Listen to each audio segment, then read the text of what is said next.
I've enjoyed the day tremendously. I live on my own, and what I've learnt today is I am going to be eating far more green vegetables, all sorts of vegetables which I never have used before at home. One of the reasons that attracted me today was the stir fries. It's something I never do at home. Thought it was extremely complicated, but in fact it is as easy as anything. The only hard work is doing the shopping.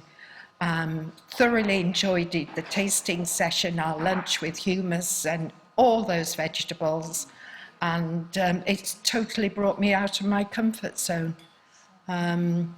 I do eat healthily, but not as healthily as I should do. I definitely don't get 5 veg a day, and the stir fry will mean I will be eating 5 veg a day, and I think it'll be great.